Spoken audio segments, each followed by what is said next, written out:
ओम शांति। 14 अगस्त 2021 बाबा के महावाक्य।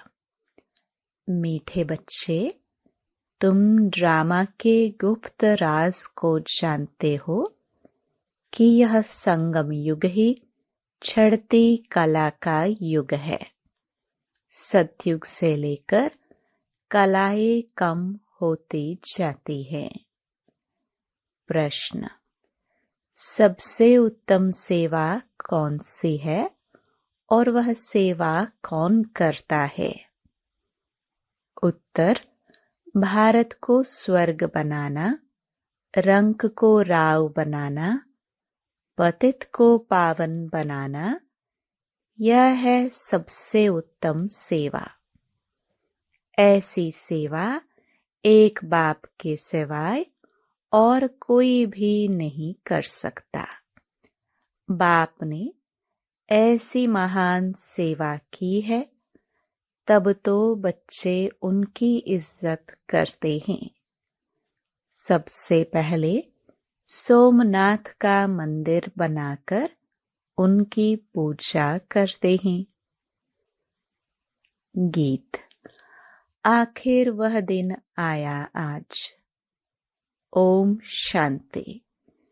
मीठे मीठे रूहानी बच्चों ने यह गीत सुना। जैसे आत्मा गुप्त है और शरीर प्रत्यक्ष है।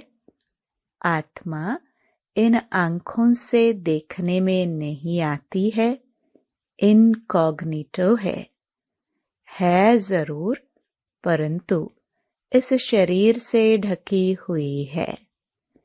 इसलिए कहा जाता है आत्मा गुप्त है। आत्मा खुद कहती है मैं निराकार हूँ, यहाँ साकार में आकर गुप्त बनी हूँ। आत्माओं की निराकारी दुनिया है। वहाँ तो गुप्त की बात नहीं, परमपिता परमात्मा भी वहाँ रहते हैं। उनको कहा जाता है सुप्रीम, ऊंच ते ऊंच आत्मा। परे ते परे रहने वाला है परमपिता परमात्मा। बाप कहते हैं जैसे तुम गुप्त हो, मुझे भी गुप्त आना पड़े। मैं गर्भ जेल में नहीं आता हूँ। मेरा नाम एक ही शिव चला आता है। मैं इसमें आता हूँ तो मेरा नाम नहीं बदलता। इनकी आत्मा का जो शरीर है उनका नाम बदलता है। मुझे तो शिव ही कहते हैं, सभी आत्माओं का बाप। तो तुम आत्माएं इस शरीर में गुप्त हो, इस शरीर द्वारा कर्म करती हो। मैं भी गुप्त हूँ। तुम बच्चों को यह ज्ञान अब मिल रहा है कि मैं आत्मा इस शरीर से ढकी हुई हूँ। आत्मा है इनकॉग्निटो, शरीर है कॉग्निटो। मैं भी अशरीरी हूँ। बाप इनकॉग्निटो इस शरीर द्वारा सुनाते हैं। तुम भी इनकॉग्निटो है, शरीर द्वारा सुनते हो। तुम जानते हो बाबा आया हुआ है। बाप आते हैं भारत को फिर से गरीब से साहूकार बनाने। तुम कहेंगे हमारा भारत गरीब है। सब जानते हैं, परंतु उनको कोई पता ही नहीं कि हमारा भारत साहूकार कब था, कैसे था। तुम बच्चों को बहुत नशा है। हमारा भारत तो बहुत साहूकार था, दुख की बात नहीं थी।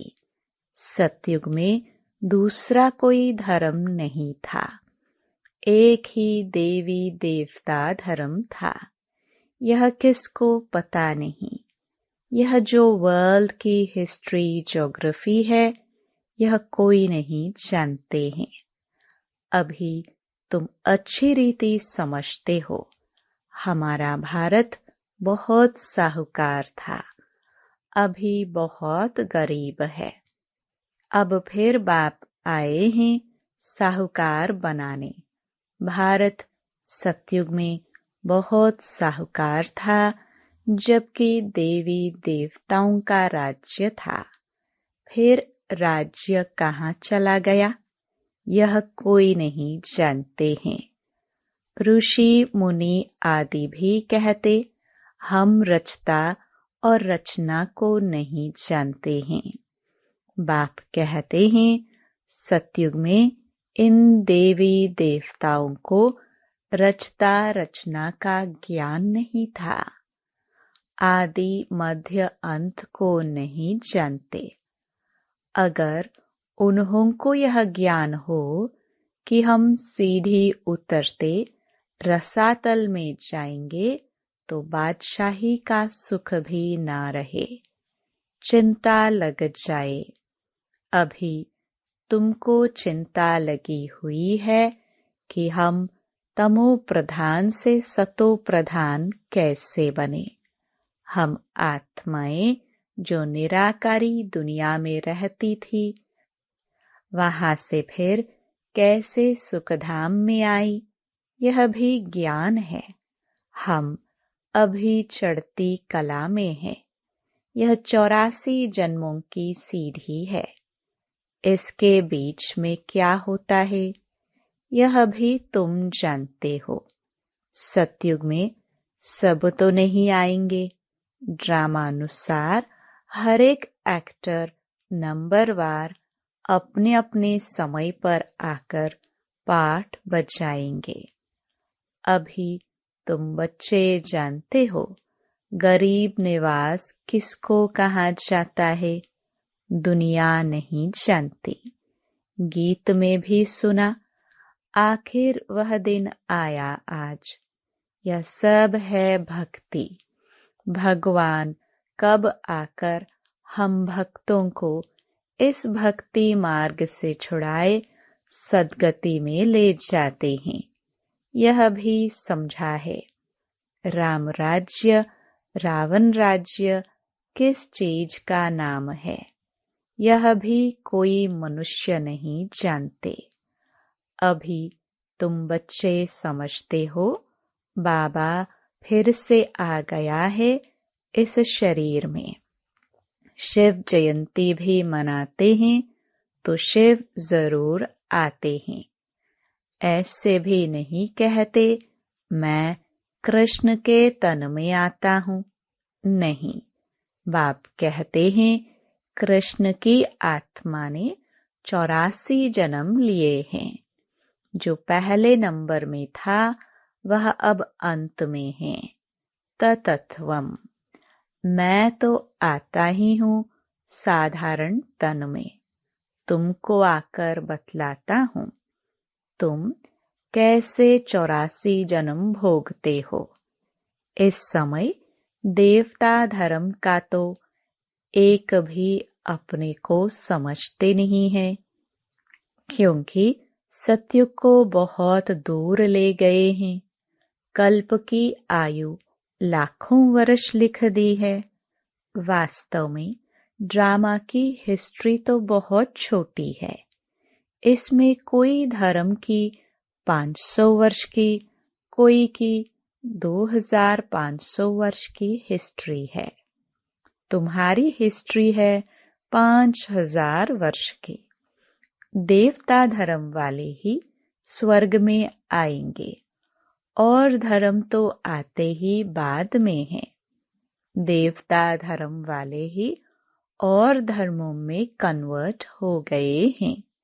ड्रामानुसार फिर भी ऐसे ही कन्वर्ट हो जाएंगे, फिर अपने अपने धर्म में लौटकर आएंगे। बाप समझाते हैं बच्चे, तुम तो विश्व के मालिक थे। तुम अभी समझते हो बाबा स्वर्ग की स्थापना करने वाला है, तो हम क्यों नहीं स्वर्ग में होंगे? बाप से हम वर्षा जरूर लेंगे, तो इससे सिद्ध होता है कि यह हमारे धर्म का है। जो नहीं होगा वह आएंगे ही नहीं। कहेंगे पराये धर्म में क्यों जाए? तुम बच्चे जानते हो, सतयुग नई दुनिया में देवताओं को बहुत सुख थे। सोने के महल थे। सोमनाथ के मंदिर में कितना सोना था, ऐसा कोई दूसरा मंदिर होता ही नहीं। उसमें बहुत हीरे जवाहरात थे। बौद्ध आदि के कोई हीरे जौहरों के महल नहीं होंगे। तुम बच्चों को जिस बाप ने इतना ऊंचा बनाया है, उनकी तुमने कितनी इज्जत रखी है। जो अच्छा कर्म करके जाते हैं, उनकी इज्जत रखी जाती है। अभी तुम जानते हो, सबसे अच्छे कर्म पतित पावन बाप ही करके जाते हैं। तुम्हारी आत्मा कहती है, सबसे उत्तम से उत्तम सेवा बेहद का बाप आकर करते हैं। हमको रंक से राव, बैगर से प्रिंस बना देते हैं। जो भारत को स्वर्ग बनाते हैं, उनकी भी इज्जत क्यों नहीं रखते? तुम जानते हो, ऊंच ते ऊंच मंदिर गाया हुआ है सोमनाथ का, जिसको लूट ले गए। लक्ष्मी नारायण के मंदिर को कभी कोई ने लूटा नहीं है, सोमनाथ के मंदिर को लूटा है। भक्ति मार्ग में यह बहुत धनवान होते हैं। राजाओं में भी नंबरवार होते हैं ना। जो ऊंच मर्तबे वाले होते हैं, उनके छोटे मर्तबे वाले इज्जत करते हैं। दरबार में भी नंबरवार बैठते हैं। बाबा तो अनुभवी है ना। यहाँ की दरबार है पतित राजाओं की। पावन राजाओं की दरबार कैसी होगी? जबकि उन्हों के पास इतना धन होगा, तो उन्हों का घर भी इतना ही अच्छा होगा। अभी तुम जानते हो, बाबा हमको पढ़ा रहे हैं, स्वर्ग की स्थापना करा रहे हैं। हम महाराजा महारानी स्वर्ग के बनते हैं, फिर हम गिरते हैं, फिर हम पहले पहले शिव बाबा के पुजारी बनेंगे। जिसने स्वर्ग का मालिक बनाया, उनकी हम पूजा करेंगे। वह हमको बहुत साहूकार बनाते हैं। अभी भारत कितना गरीब है, आगे इतना गरीब नहीं था। बहुत खुशी में रहते थे। जो जमीन 500 रुपए में ली थी, वह आज 5000 में भी नहीं मिलती है। वहां तो धरनी का मूल्य होता नहीं। जिसको जितना चाहिए ले लेवे। ढेर की ढेर जमीन पड़ी होगी। मीठी नदियों पर तुम्हारे महल होंगे ना। मनुष्य बहुत थोड़े होंगे। प्रकृति दासी होगी। फल फूल बहुत अच्छे मिलते रहते हैं। अभी तुम कितनी मेहनत करते हो, लेकिन सूखा पड़ जाता है तो अन्न नहीं मिलता है। तो गीत सुनने से तुम्हारे रोमांच खड़े हो जाने चाहिए। बाप को गरीब निवास कहते हो। अब अर्थ समझाना। किसको साहूकार बनाते हैं? जरूर यहाँ जो आएंगे उनको साहूकार बनाएंगे ना। तुम बच्चे जानते हो, हमको पावन से पतित बनने में 5000 वर्ष लगे हैं।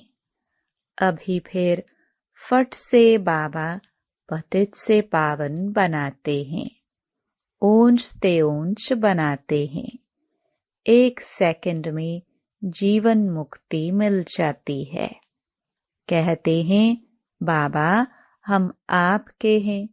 बाप कहते हैं बच्चे तुम विश्व के मालिक हो। बच्चा पैदा हुआ और वारिस बना। कितनी खुशी होती है, लेकिन बच्ची को देख चेहरा ही उतर जाता है। यहाँ तो सभी आत्माएं बच्चे हैं। हम स्वर्ग के मालिक बन गए। अभी पता पड़ा है कि हम 5000 वर्ष पहले स्वर्ग के मालिक थे। बाबा ने ऐसा बनाया था। शिव जयंती भी मनाते हैं, परंतु यह नहीं जानते कि वह कब आया था। लक्ष्मी नारायण का राज्य कब था, कुछ नहीं जानते। वास्तव में भारत की आबादी सबसे बड़ी होनी चाहिए। भारत की जमीन भी सबसे बड़ी होनी चाहिए। लाखों वर्ष हो फिर तो बहुत जमीन चाहिए। सारी दुनिया की भी जमीन पूरी न हो। लाखों वर्ष में इतने मनुष्य पैदा हो जाते। अनगिनत मनुष्य हो जाए, इतने तो है नहीं। ये सब बातें बाप बैठ समझाते हैं। मनुष्य सुनते हैं तो कहते हैं यह बातें तो कब नहीं सुनी, न कोई शास्त्रों से पढ़ी। यह तो वंडरफुल बातें हैं।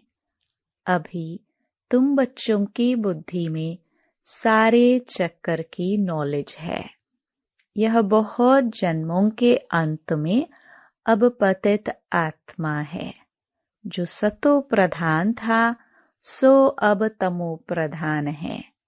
फिर सतो प्रधान बनना है। तुम आत्माओं को अब शिक्षा मिल रही है। आत्मा शरीर द्वारा सुनती है तो शरीर झूलता है, क्योंकि आत्मा सुनती है ना। बरोबर हम आत्मा ने 84 जन्म लिए हैं। 84 माँ बाप जरूर मिले होंगे। यह भी हिसाब है ना। बुद्धि में आता है 84 जन्म लेते हैं, फिर और कमती जन्म वाले भी होंगे। मिनिमम मैक्सिमम का हिसाब होगा ना। बाप बैठ समझाते हैं शास्त्रों में क्या क्या लिख दिया है। तुम्हारे लिए तो फिर भी 84 जन्म कहते हैं। मेरे लिए तो अनगिनत बेशुमार जन्म कह दिया है। कण कण में बस जिधर देखता हूँ तू ही तू, कृष्ण ही कृष्ण है। मथुरा वृंदावन में कहते हैं कृष्ण सर्वव्यापी है। राधे पंथ वाले फिर कहेंगे राधे ही राधे। कहेंगे हम राधा स्वामी हैं। कृष्ण स्वामी और है। वह राधे को मानते हैं। जिधर देखता हूँ राधे ही राधे। तुम भी राधे, हम भी राधे। अब बाप बैठ समझाते हैं बरोबर मैं गरीब निवाज हूँ ना। भारत ही सबसे साहूकार था, अभी सबसे गरीब बना है। इसलिए मुझे भारत में ही आना पड़े। यह बना बनाया ड्रामा है। इसमें जरा भी फर्क नहीं हो सकता है। यह ह्यूज ड्रामा है। ड्रामा जो शूट हुआ वह हूबहू रिपीट होगा। ड्रामा का भी पता होना चाहिए। ड्रामा माना ड्रामा, वह होता है हद का ड्रामा। यह है बेहद का ड्रामा। इसके आदि मध्य अंत को कोई नहीं जानते। जो गरीब निवास निराकार भगवान को ही मानेंगे, कृष्ण को नहीं मानेंगे। कृष्ण तो धनवान सत्युग का प्रिंस बनता है। भगवान को तो अपना शरीर है नहीं। वह आकर तुम बच्चों को धनवान बनाते हैं, तुमको राजयोग की शिक्षा देते हैं। वह भी पढ़ाई से बैरिस्टर आदि बनते हैं, फिर कमाई करते हैं। बाप भी तुमको अभी पढ़ाते हैं। तुम भविष्य में नर से नारायण बनते हो। तुम्हारा जन्म तो होगा ना? ऐसे तो नहीं स्वर्ग कोई समुद्र से निकल आएगा। कृष्ण ने भी जन्म लिया ना। कंसपुरी आदि तो उस समय थी नहीं। कृष्ण का कितना नाम गाया जाता है, उनके बाप का नाम ही नहीं। उनका बाप कहाँ है? जरूर राजा का बच्चा होगा ना। वहाँ बड़े राजा के घर में जन्म होता है, परंतु वह पतित राजा होने के कारण उनका नाम थोड़े ही होगा। कृष्ण जब है तब थोड़े पतित भी रहते हैं। जब वह बिल्कुल खलास हो जाते हैं तब वह गद्दी पर बैठते हैं, अपना राज्य ले लेते हैं। तब ही उनका संवत शुरू होता है। लक्ष्मी नारायण से संवत शुरू होता है। तुम पूरा हिसाब लिखते हो। इनका राज्य इतना समय, फिर इनका इतना समय, तो मनुष्य समझेंगे यह तो कल्प की आयु बड़ी हो ही नहीं सकती। 5000 वर्ष का पूरा हिसाब है।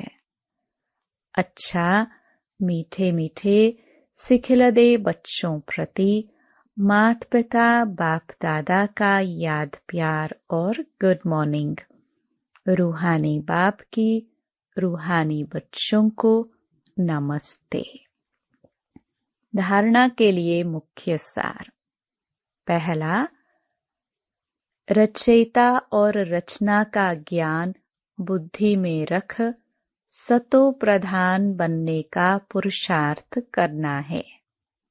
बस एक ही चिंता रखनी है कि हमें सतो प्रधान जरूर बनना है।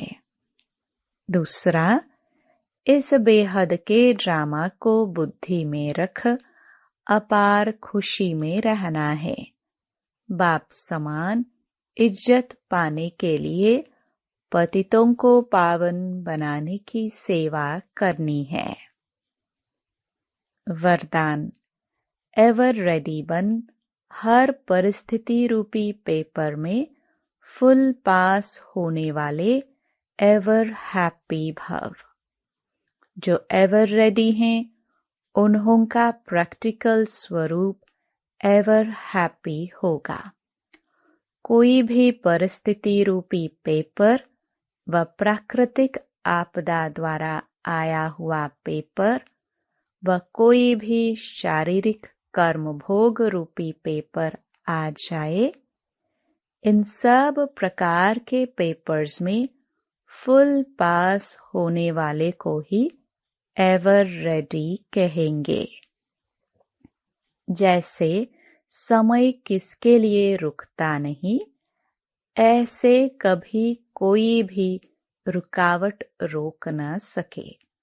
माया के सूक्ष्म व स्थूल विघ्न 1 सेकंड में समाप्त हो जाए, तब एवर हैप्पी रह सकेंगे। स्लोगन, समय पर सर्व शक्तियों को कार्य में लगाना अर्थात मास्टर सर्वशक्तिमान बनना। Om Shanti. To watch Peace of Mind channel videos on YouTube, subscribe us on youtube.com/tvpeaceofmind. Just a click for a peaceful life.